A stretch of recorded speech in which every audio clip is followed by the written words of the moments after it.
네, 안녕하세요. 자, 그러면 지난 시간에 이어가지고 여러분들 계정 교재 페이지 345페이지 소상공인 공제 판매 대행이라고 쉽게 말하면 여러분 노란우산 공제조합이 있거든요. 노란우산 공제 있거든요. 노란우산 공제부터 진행하도록 하겠습니다. 자, 일단 노란우산 공제라는 게 과연 어떤 제도인지부터 여러분들 아셔야 되거든요.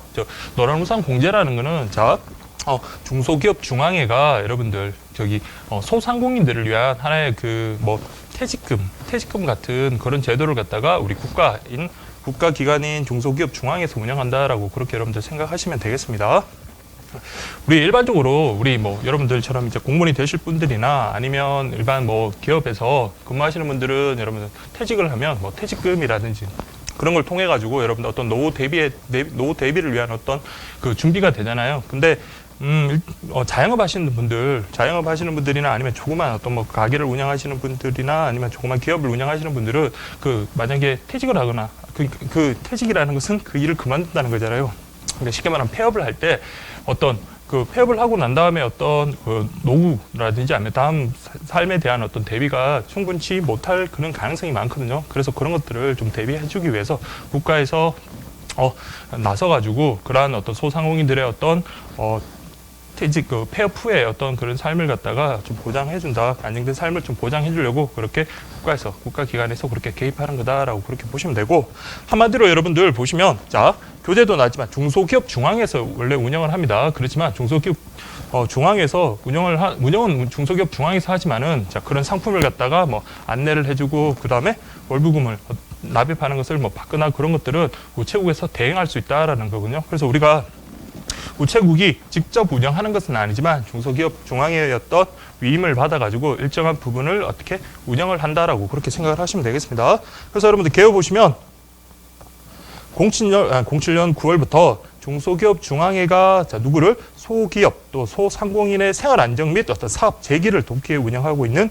공적 공제 제도다. 자, 여러분들 이거 밑줄 좀 끄시고, 그래서 여러분들 노란우산 공제라는 게 과연 어떤 제도다라는 큰 틀을 먼저 잡아주시고요. 그 다음에 여러분들 보시면 국가의 기본 인프라망인 어떤 우체국 금융창구망을 통해, 그렇죠. 그래서 우체국이 전국적인 어떤 인프라망을 가지고 있잖아요. 그래서 그런 우체국의 어떤 인프라망을 이용을 해가지고 노란우산 공제조합의 어떤 제도의 어떤 효율적인 어떤 집행을 위한 그런 거다라고 그렇게 생각을 하시면 되겠습니다. 그래서 소기업, 소상공인의 어떤 서비스 이용 편익을 제고하고 있다. 우체국의 어떤 인프라망을 이용을 해서 그렇게 이해를 하시고, 그 참고라고 되어 있는 건 여러분들 한번 읽어보시면 되고, 그 다음에 여러분들, 보시면, 추진 근거라고 되어 있네요. 특례법 시행령 제2조 제4호에서 정한 우체국 예금 사업에 부대되는 사업으로 다른 행정기관 또는 타인으로부터 위임 또는 위탁받은 업무를 보아 판매를 대행하고 있다. 쉽게 말하면 여러분들 운영은 중소기업 중앙에서 운영을 하되, 우체국이 판매 대행을 하고 있다. 그렇게 여러분 쉽게 생각을 하고, 그것은 누구를 위한 거다? 소기업, 소상공인들을 위한 제도다라고 그렇게 생각을 하시면 되겠습니다. 그래서 시급 우체국과 관련해서 전국 모든 우체국이네요. 전국 모든 우체국이고, 그래서 이 취지에 비춰서 여러분들 이 가입이라는 게 가입 자격이란 거, 여러분들 일반 우리 직장생활 하시는 분들이나 그런 분들은 가입 대상에 해당되지 않습니다. 그래서 여기 보시면 가입 자격은 소기업 소상공인의 어떤 사업주다. 근데 소기업 소상공인이라는 게 도대체 어디가 소기업 소상공인이고 어디가 대기업 중견기업인지 그런 걸 구분하기가 그렇잖아요. 그걸 여러분들 보시면 중소기업 기본법 시행령에다가 그것을 두고 이런 업종에 따른 어떤 매출액을 구분해가지고 그런 기준에 부합한다면 우리 노란우산 공제조합에 가입할 수 있는 소상공인 소기업입니다. 그렇게 보시면 되겠습니다. 그래서 예전 교재에는 여러분들 업종별 구분 기준이라 해서 이런 표가 안 들어왔었거든요. 근데 이번에 이게 들어왔는데, 근데 이걸 갖다 여러분들 다 암기하기는 좀 힘드실 거고, 그래서 제가 음영체라는 게 제일 마지막 쪽에 보시면, 실질적으로 이런 어떤 노란우산 공제조합에 실질적인 도움이 되고 좀 필요하신 분들은, 여기에 있는 어떤 소상공인, 소기업인 중에서도 가장 밑에 있는 분들, 저 같은 분들이겠죠. 저 같은 사람이겠죠. 그래서 여러분들, 개인 서비스업, 그래서 우리 미용실을 운영한다든지 아니면 조그만 가게를 운영하시는 분들 있잖아요. 그런 분들이라든지 아니면 교육 서비스업, 그러니까 학원을 운영한다든지 그런 분들, 그 다음에 숙박, 음식점, 이런 분들.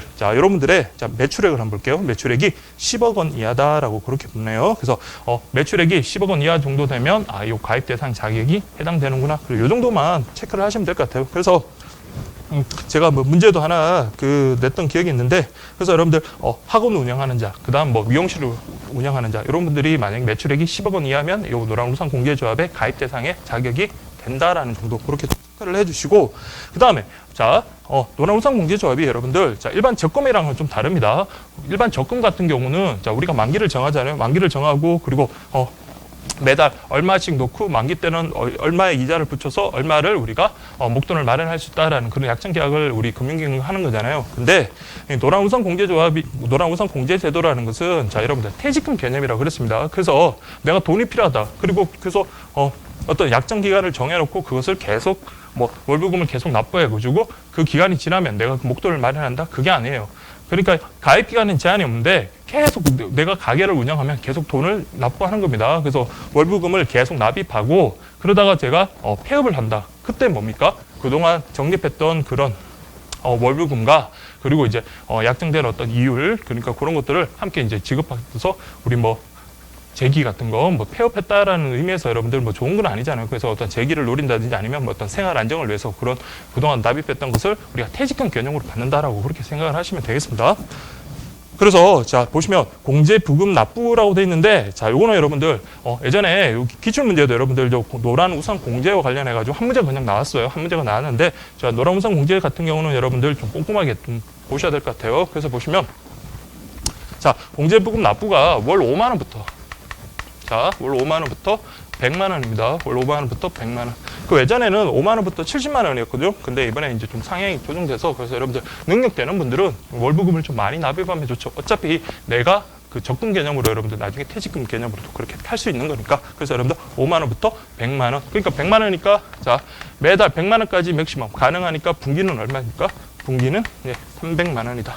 과거에는 5만 원에서 70만 원이었거든요. 그래서 분기는 70만 원이니까 210만 원 했어요. 근데 지금은 분기 300만 원까지 가능하고 자, 월 납부 금액 한도는 5만 원에서 100만 원이다. 근데 요거는 여러분들 만 원 단위로 자유롭게 그렇게 납입할 수 있습니다. 그래서 약정을 해가지고 제가 50만 원 넣다가 좀 가게가 잘 된다. 그래서 내가 어차피 이거는 국가기관에서 운영하는 거잖아요. 그래서 안전하니까 내가 좀 더 돈을 더 많이 넣겠다라고 하면 다시 더 많은 돈을 넣을 수가 있는 겁니다. 그래서 어쨌든 5만 원부터 100만 원까지 1만 원 단위로 여러분들 납입할 수 있고 분기 납은 당연히 300만 원까지 딱 그렇게 기억을 하시고요.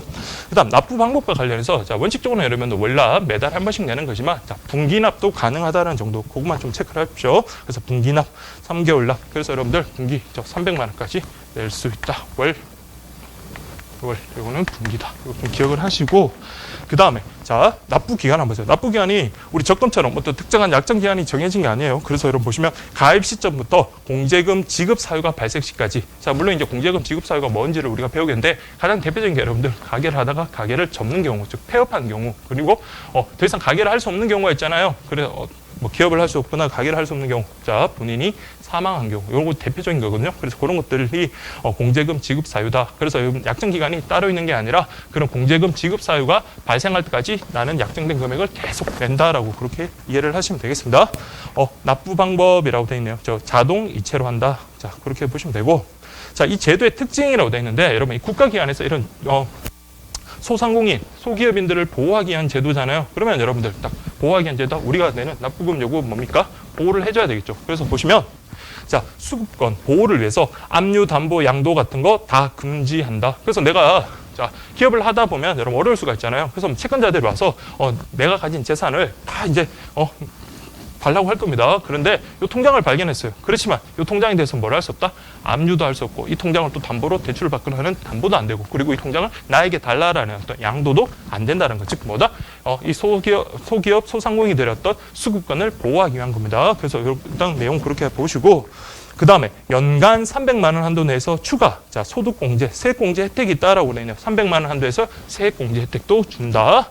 그 다음에 여러분들 지급 시 납입부금은 자 연복리율을 적용해가지고 자 최저 보증이율이 2%인데 그래서 여러분들 시중 은행권 이자보다는 높습니다. 그래서 그런 혜택을 여러분들 국가가 보증을 한다라는 거 그렇게 보시면 되고 그 다음 또 중요한 게 있네요. 단체 상해 보험이 보세요.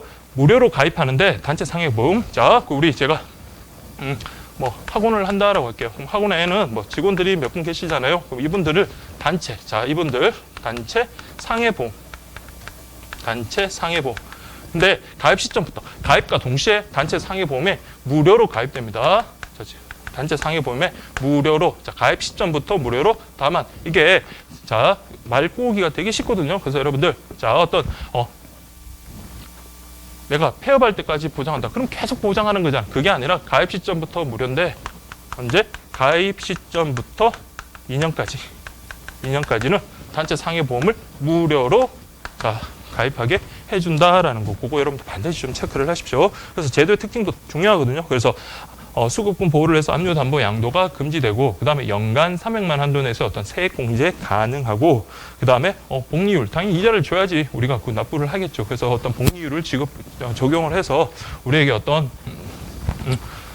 뭐 안정된 어떤 생활 보장을 위한 어떤 그 보증을 국가에서 해준다라는 거, 그렇게 보시면 되고, 그다음 단체 상해 보험 무료 가입 시점부터 2년간 지원한다라는 거 반드시 좀 체크를 하십시오. 그리고 아까 봤던 우리 이제 보세요. 공제금 지급 사유 발생 시라고 되어 있는데, 자, 공제금 지급을 언제 하나 볼게요.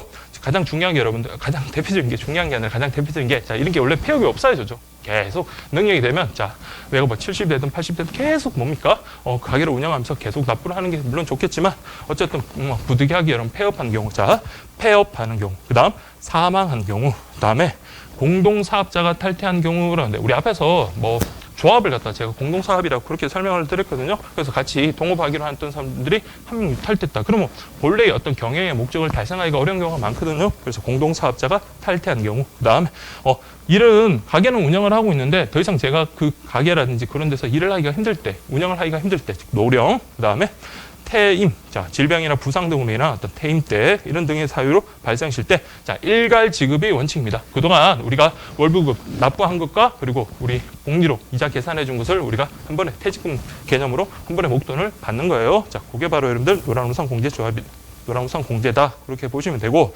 다만, 자, 예외적으로, 원칙적으로는 여러분 일괄 지급하는 게 원칙이지만, 자, 볼게요. 그 공제금이, 자, 제가 오랫동안, 우리 적금 넣듯이 오랫동안 우리 공제 부금을 계속 납부를 했습니다. 그러면 여러분들, 자, 5천만 원 이상 또는 만 60세 이상인 경우에는 뭐가 가능하다? 자, 일괄 지급이 아닌 분할 지급도 가능하다. 그래서 내가 분할 지급해달라고 그렇게 할 수도 있는 겁니다. 그래서 분할 지급 신청이 가능하다. 어떤 조건? 5천만 원 이상, 그리고 60세 이상인 경우, 자, 또는입니다. 네, 그렇게 보시면 되고, 단, 볼게요. 4년 이내에 이미 해지 시에는, 자, 이게 중요합니다, 여러분들. 제가 이때 가입을 하고, 자, 월 뭐 얼마, 한 30만 원씩 계속 넣었다고 할게요. 넣었는데, 자, 이게 4년이 지나야 되는데, 4년이 지나기 전 이 시점에서 돈이 너무 필요한 거예요. 돈이 너무 필요할 때 가장 좋은 방법은 뭡니까? 제가 넣었던 어떤 적금을 깨는 방법이 가장 뭐 현실적인 방법이니까, 자, 노란우산공제제와 가입을 해지하는 거예요. 그걸 갖다 우리 어떤 특정한 가입 사유가, 우리 공제금을 우리가 지급해야 될 그런 사유가 아닌 임의 해지. 다른 말로 무슨 중도 해지 있잖아요. 중도에 해지한 경우에, 자, 이 경우에는, 자, 그동안 우리가 납부했던 공제 부금을 전액 주지도 않고, 그리고 이자는 뭐 말도 할 것도 없고, 이자는 당연히 안 주고요.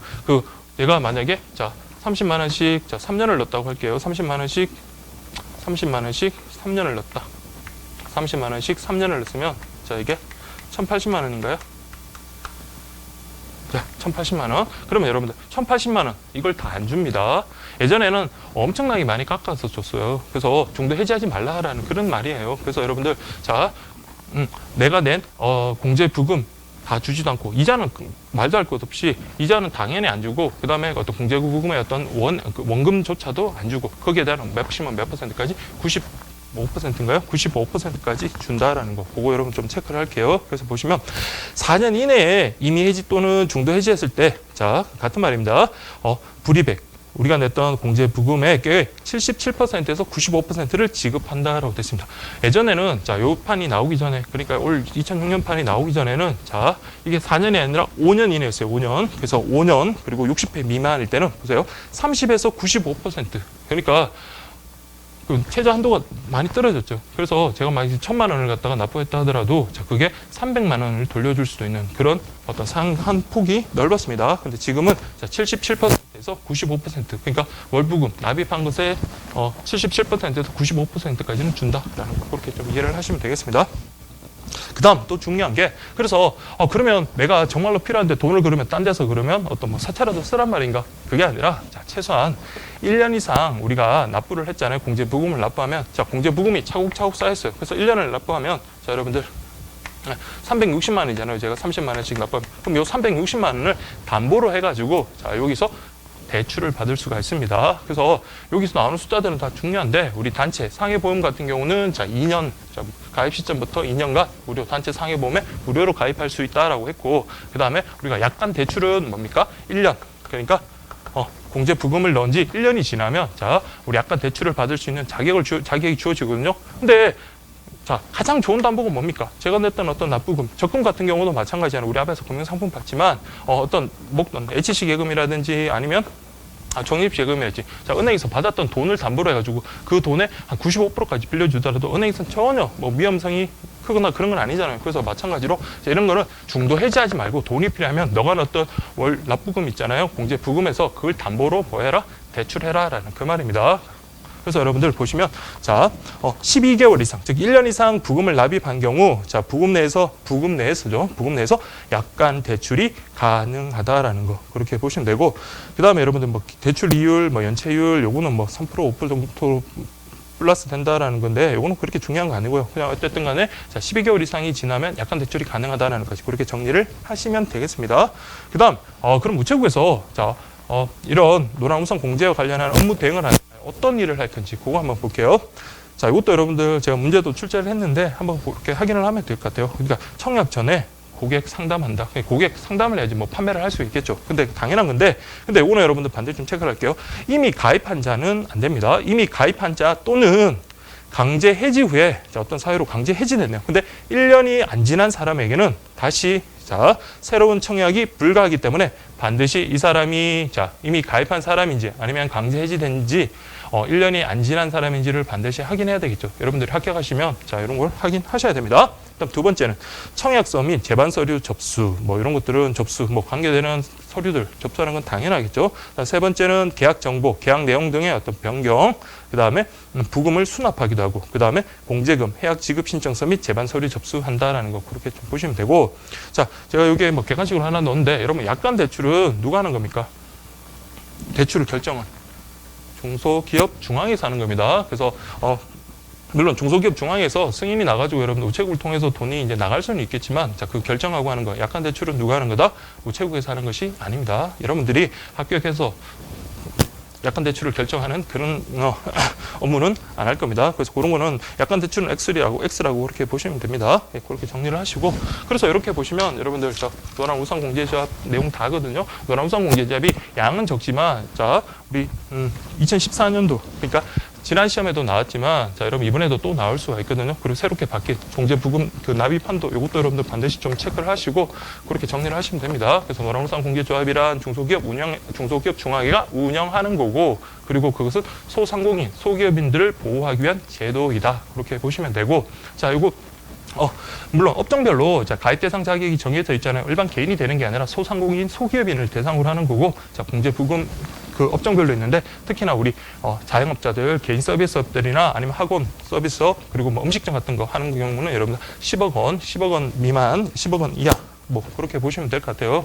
그때 매출일 경우에 이 노란우산 공제조합에 가입 대상 자격이 된다라는 거 그렇게 정리를 하시고 그리고 이제 월 저 공제 부금 관련해서 5만 원부터 100만 원, 만 원 단위로 가능하고 자 요거는 분기 자 월 맥시멈이 100만 원이니까 분기는 300만 원입니다. 그리고 요거는 월납도 가능하지만 당연히 분기납도 당연히 아니지만 그래도 분기납도 가능하다는 거 그렇게 보시면 되고 근데 자 여러분들 요게 이제 소위 말하는 자 월부금 납입 한도인데 그러면 약정 기간은 어떻게 된다 했습니까? 자 이런 가입 대상 자격이 돼서 자 우리가 청약 승낙해서 우리 요 노란우산 공제조합의 계약이 성립하면 가입 시점부터 자 우리 공제 부금 납입한 걸 받는 시점은 언제다? 어떤 약정 기간이 따로 있는 게 아니라 자 우리 가게를 하다가 가게를 정리해야 되는 어떤 폐업이라든지 아니면 사망한 경우 아니면 정말 노령 등으로 인해서 가게를 운영하기가 힘든 경우라든지 아니면 공동 운영자, 공동 사업자가 탈퇴한 경우 뭐 그런 등등 있습니다.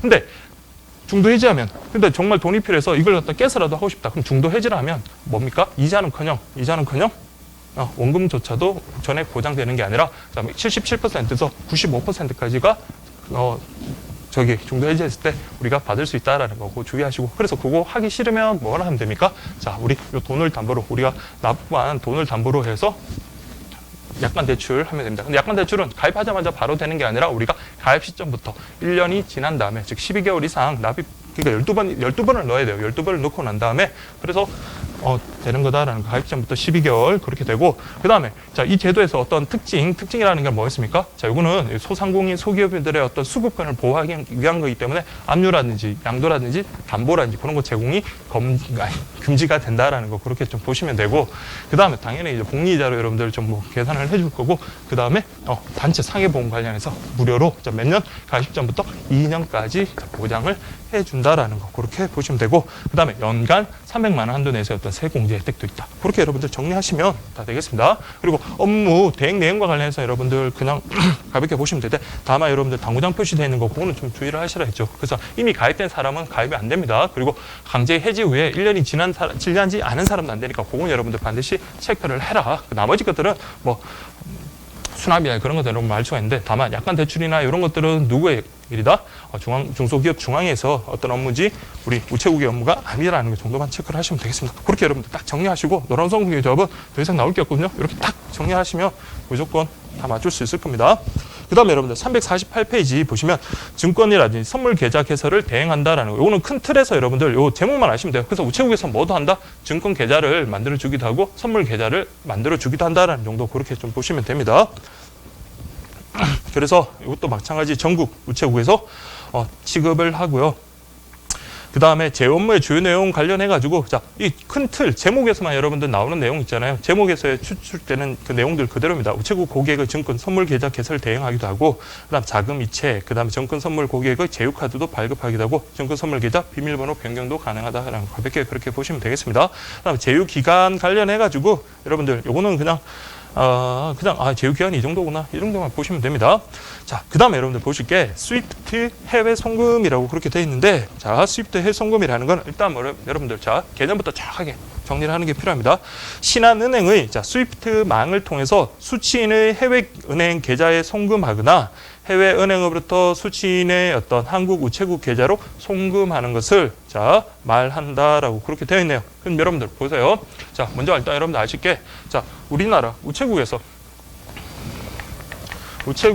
해외 계좌로, 그다음 해외 계좌에서 우체국으로 가는 거. 자, 요거 여러분 반드시 구분하셔야 됩니다. 그래서 객관식 시험에서 정말로 자주 출제되는 게, 자, 우체국에서, 자, 우리나라에 쓰죠. 그러니까 우체국에서 해외 계좌로 송금하는 걸 우리가 당발. 자, 당이라는 것은 여러분들, 자, 우리 쪽에서 나가는 거라고 생각하시면 되고, 그 다음에 해외 계좌에서 여러분 우체국 또는 우리나라 계좌로 오는 걸 우리가 말한다? 타발 송금이다. 그렇게 보시면 됩니다. 그리고 반드시 이건 좀 체크를 꼭 좀 하셔야 됩니다. 네, 그렇게 좀 구분을 하시고요.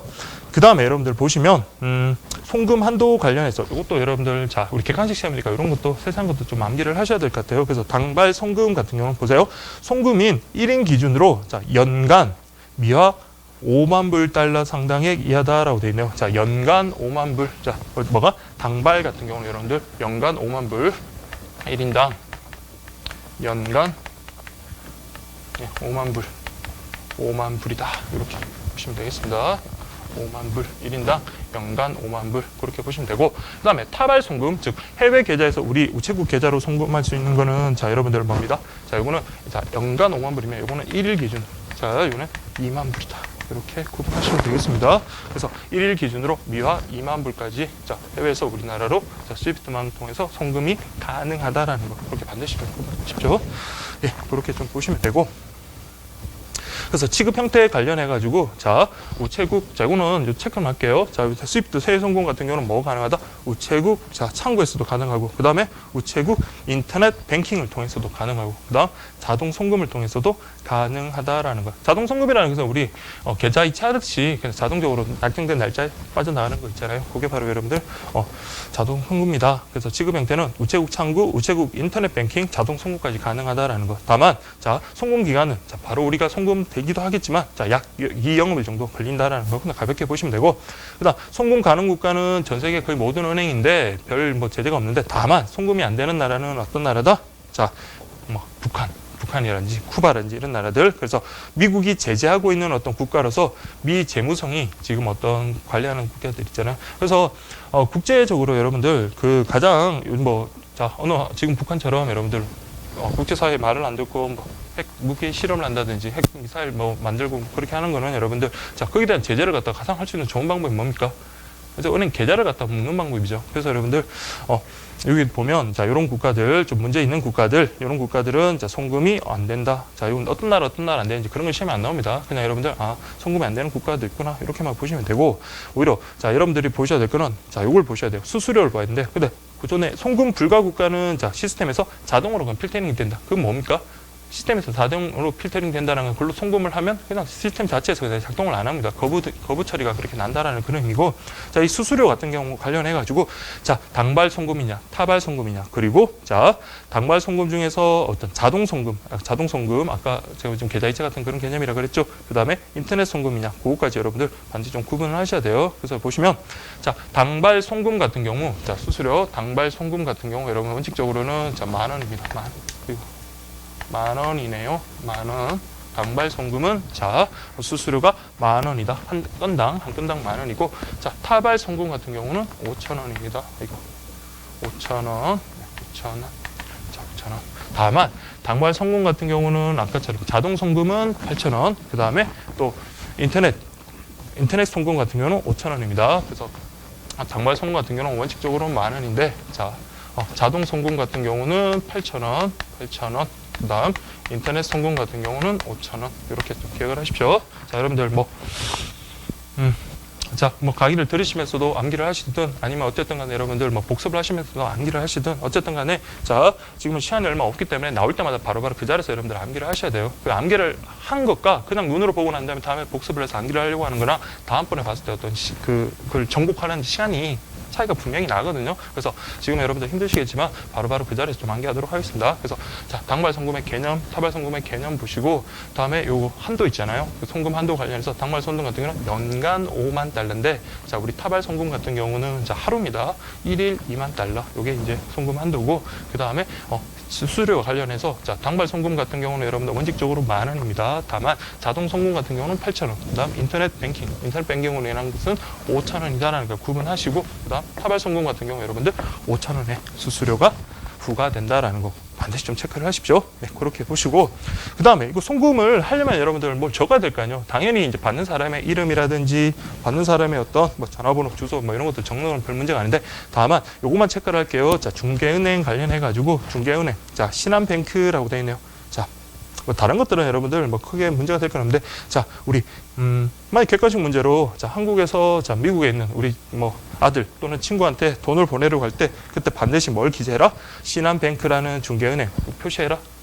그건 아니라는 거예요. 그럼 당발 송금일 때 그런 게 아니라 타발 송금일 때, 즉 외국에서 우리나라로 우리 최국으로 보낼 때, 즉 타발 송금일 때 뭘 쓴다? 중개은행 신한뱅크를 쓴다라는 거 반드시 좀 체크를 하십시오. 그래서 여러분들 중개은행 신한뱅크 이렇게 보시면 되겠습니다. 나머지 수취인의 주소, 그다음 전화번호, 성명 이런 거는 당연한 거고 어쨌든 중개은행을 쓰는 거는 우리 우체국에서 외국으로 갈 때 신한뱅크라는 중개은행 쓰는 게 아니라 외국에서 우리나라로 송금할 때 타발 송금에서 여러분들 신한뱅크라는 중개은행 표시 쓴다라는 거 반드시 좀 명심을 하십시오.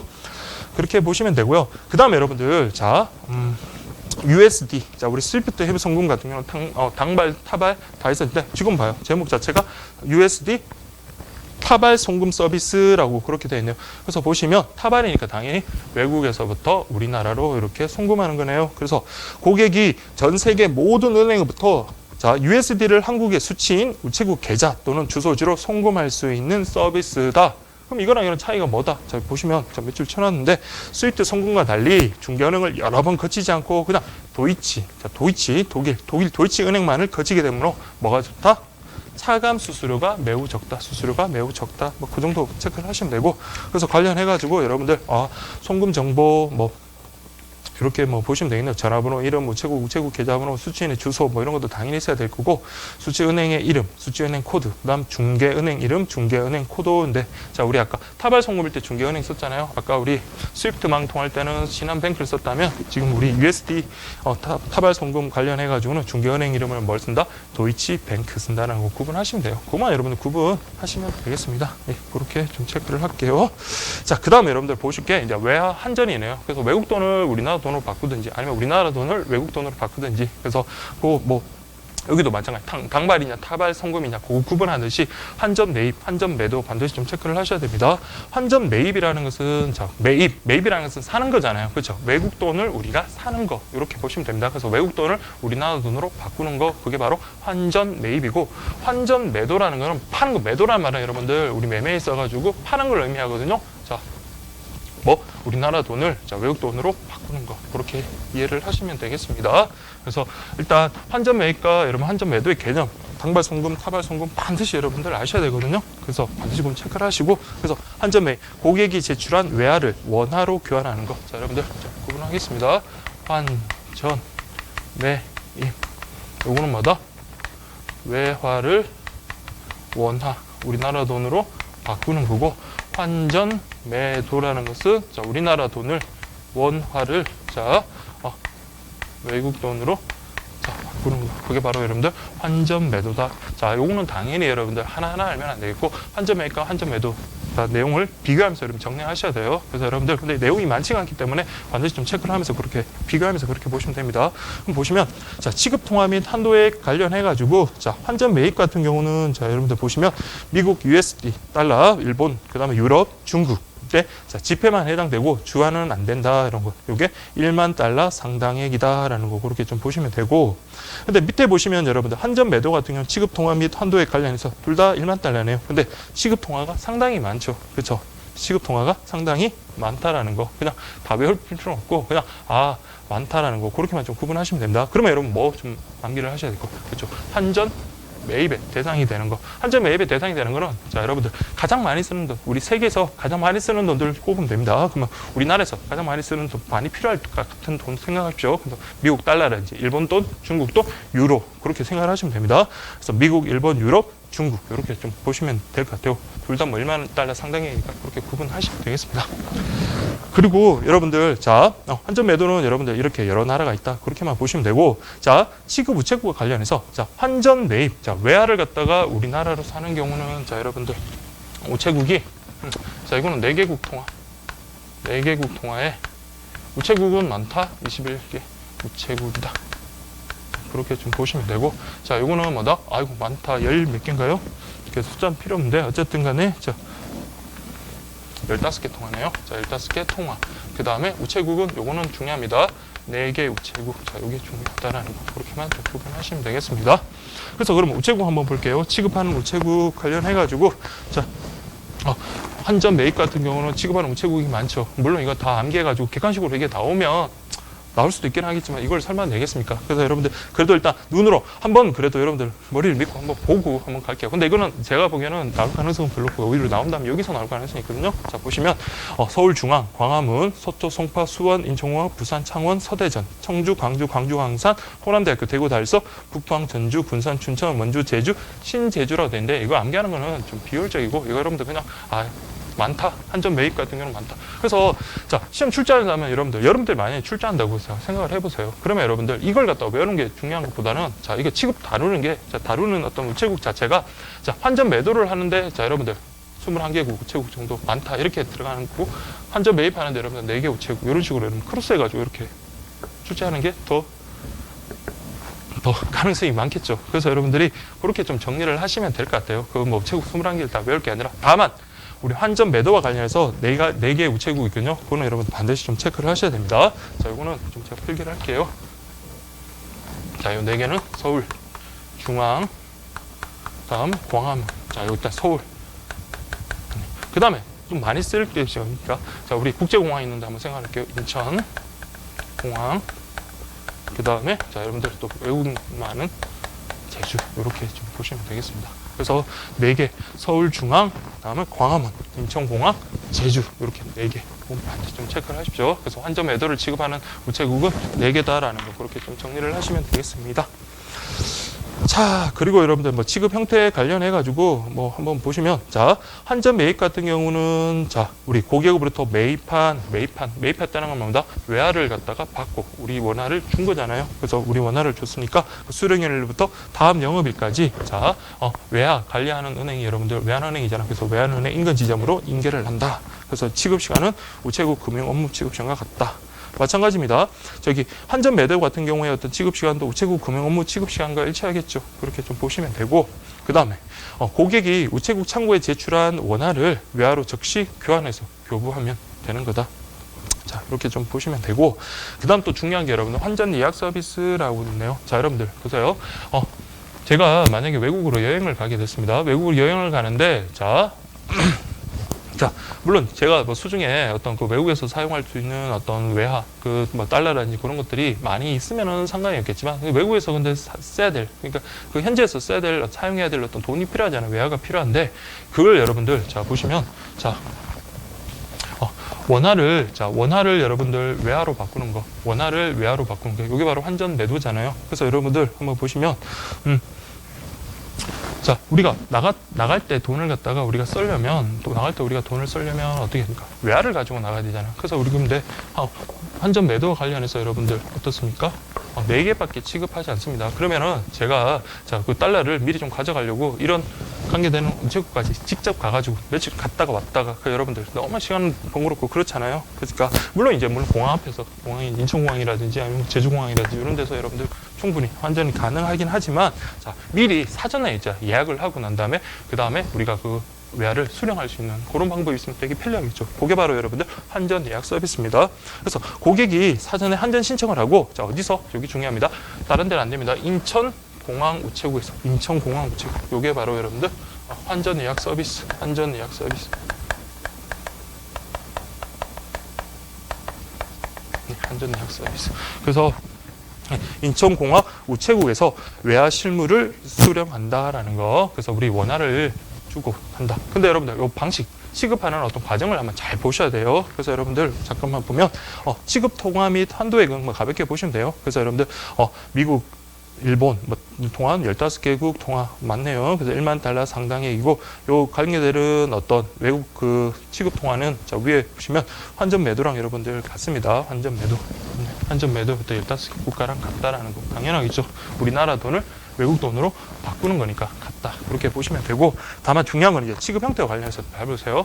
자, 이거 여러분들 그냥 가가지고 환전 예약 서비스잖아요. 근데 이걸 갖다가 인터넷으로 여러분들, 자, 나 이거 얼마만큼 돈을 갖다가 바꾸고 싶어요 신청하고, 그거 안 된다는 겁니다. 인터넷으로 안 되고, 자, 사전에 뭐 우체국 창구에 갑니다. 사전에 우체국 창구에 가면 내가, 자, 한 100만 원을 갖다가 우리 저 달러로 바꾸고 싶습니다라고 했을 때, 자, 우체국에서 그 100만 원을 지급해요. 100만 원을 지급하고 난 다음에 어떤 전표라든지 그런 것들을 받을 거 아니에요. 그러면 그 컴퓨터 전산 처리를 하면 내가 언제 가서 찾을 테니까 그때 좀 찾게 해주세요. 인천공항에서 찾게 해주세요라고 그렇게 시스템이 이제 전송이 될 겁니다. 그러면 여러분들 그 이제 해당 날짜에 가가지고 우리가 여행 가거나 아니면 비즈니스 차원에서 갈 때 뭡니까? 그 환전 예약 서비스 된 걸 우리가 직접 수령해 가면 됩니다. 인천공항에서. 그래서 중요한 거는 첫 번째, 고객이 우체국 창구를 방문해서, 자, 원화를 이제 납부하죠. 내가 한 100만 원 필요하다. 100만 원 납부하고, 그리고 고객이 지정한 날짜에 인천공항 우체국에서 외화 실물을 수령하는 형태다라는 거. 아시겠죠? 그래서 인터넷으로 여러분들 모바일 서비스나 인터넷 핸드폰으로 이렇게 예약 서비스 하는 거 안 된다. 인터넷 모바일 같은 걸로 예약 서비스 하는 것은 안 된다라는 거. 그거 여러분 반드시 좀 체크를 하시고요. 그 다음, 제가 여기는 꼼꼼하게 출제를 다 했었거든요. 한번 뭐 나중에 문제집 관련해서 여러분들 한번 확인하시면 될 것 같은데, 자, 지금 또 하나 언급을 해드릴게요. 취급 시간 관련해서. 자, 우체국 금융 업무 취급 시간. 여기는 누구나 알 것 같습니다. 근데 단서를 한번 보세요. 근데 우체국 금융 업무 취급 시간 외에는, 자, 외환은행 인천공항 지점에서도 수령이 가능하다. 그럼 자, 우리 우체국 금융 업무 취급 시간이 지났다. 그럼 여러분들, 자, 환전 예약 서비스 한 거 돈 수령 못 한다? 아닙니다. 자, 비록 이제 인천공항 우체국에서는 못 하지만 어디서? 자, 외환은행 지점, 인천공항 외환은행 지점에서는 가능합니다. 그래야 되겠죠, 여러분들. 우리 공항 비행기 시간이라든지 그런 걸 여러분들 생각을 한번 해보시면, 자, 우체국 금융 업무 시간은 4시 반까지예요. 근데 내 비행기 타는 시간이, 자, 8시간이에요.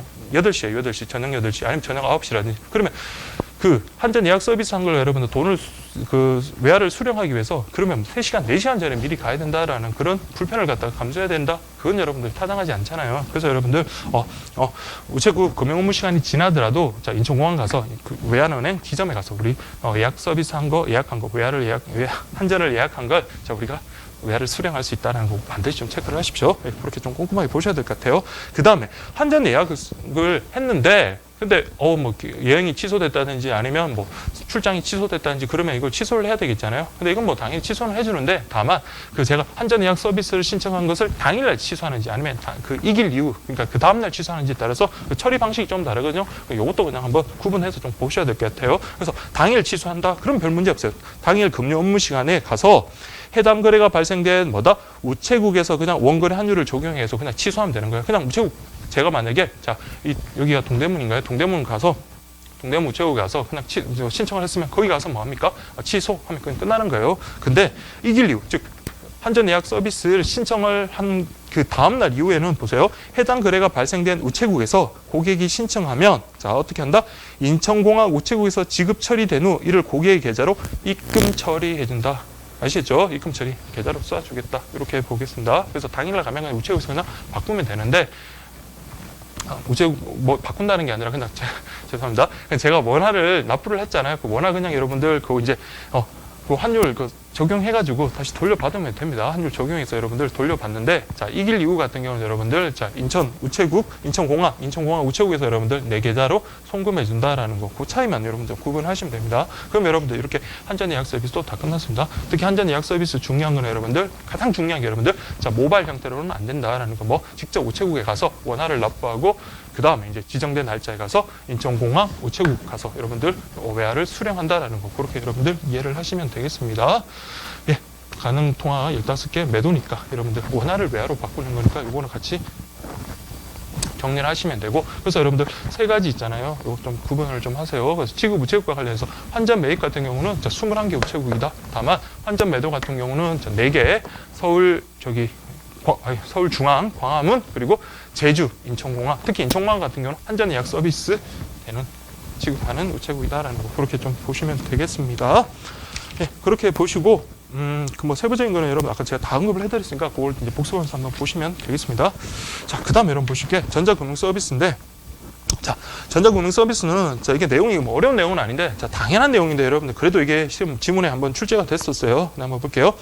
자, 인터넷 뱅킹 같은 경우 그냥 인터넷 뱅킹으로 가능한 게 뭔지 그거 정도 보시면 되고 그다음 모바일 뱅킹으로 가능한 게 뭐고 폰 뱅킹으로 가능한 게 뭐다 이런 정도만 좀 체크를 하시면 되겠습니다. 그래서 인터넷 뱅킹이라는 것은 자 고객이 직접 우체국 방문 안 하고 인터넷 연결된 PC를 이용해서 이런 서비스 받는 건데 당연히 여러분들 예금 관련할 수 있겠죠. 예금 관련되는 일. 자, 다음 두 번째가 이런 보험 관련되는 일도 여러분들 자 인터넷 뱅킹으로 할 수 있다라는 거 그렇게 좀 보시면 되겠습니다. 특히 여러분 예금 관련되는 일 중에 경조금 배달 요것만 좀 체크를 할게요. 그래서 경조금 배달 서비스 같은 경우는 여러분들 뭐 직접 우체국 창구에 가지 않더라도 인터넷 뱅킹을 통해서도 할 수 있다라는 거 정도 반드시 좀 체크를 할죠. 이게 이제 기출 지문이기도 하니까 그렇게 좀 체크를 하시면 되겠습니다. 자, 그 다음 여러분들 자 휴대폰 번호 인터넷 송금 서비스라고 되어 있네요. 자, 그래서 보시면 자 계좌 번호 없이 휴대폰 번호를 이용해서 뭘 할 수 있다? 인터넷 뱅킹으로 자 송금이 가능하다. 자, 이거는 물론 미리 가입을 해야 겠죠. 그래서 계좌번호를 모르더라도 미리 가입한 경우에 그 사람의 어떤 전화번호로 어떻게 송금이 가능하다. 요거 좀 반드시 좀 체크를 하십시오. 그래서 여러분들 휴대폰 번호 인터넷 송금 서비스도 지금 시행하고 있고 가능하다. 그렇게 보시면 되겠습니다. 그다음에 여러분 두 번째 보실게. 자, 모바일. 오히려 빈도수는 여러분들 모바일 뱅킹이 훨씬 더 많다라고 그랬죠. 모바일 뱅킹. 자, 그래서 이거는 휴대폰 이용해서 하는 어떤 전자금융 서비스다.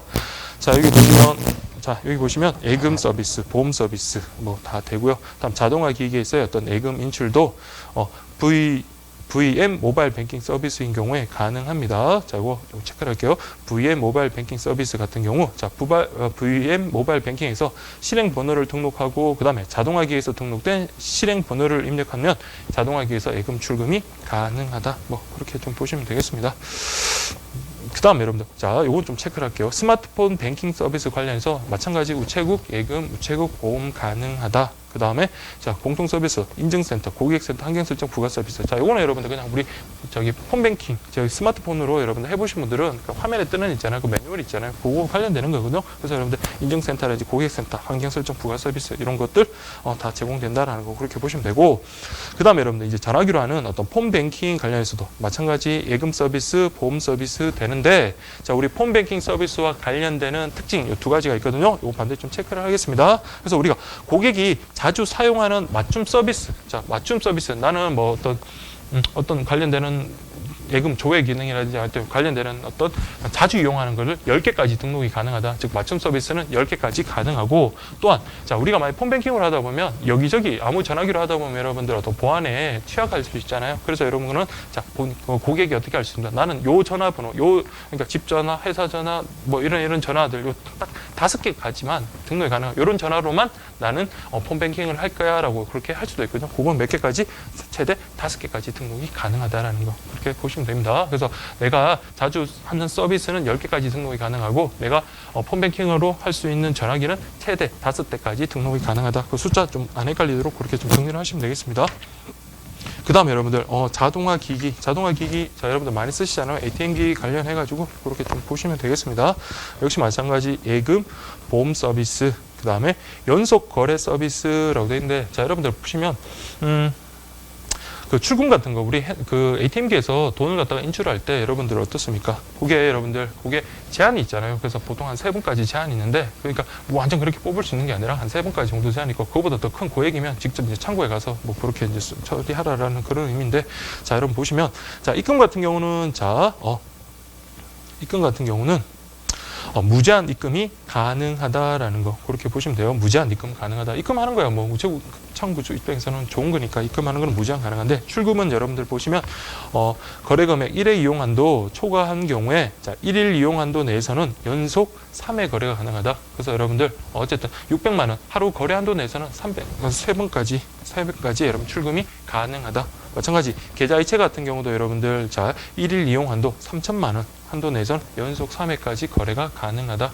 자 여러분들 구분하실 건, 자 입금 같은 경우는 여러분들 자 입금할 때 1회 한 번에 입금할 때 여러분들 제가 얼마만큼 들어간지 전 모르겠는데, 자 우체국 ATM기 같은 경우 여러분들 자 현금이 100만 원, 그리고 수표는 10장이라네요. 현금 100만 원, 수표 10장. 근데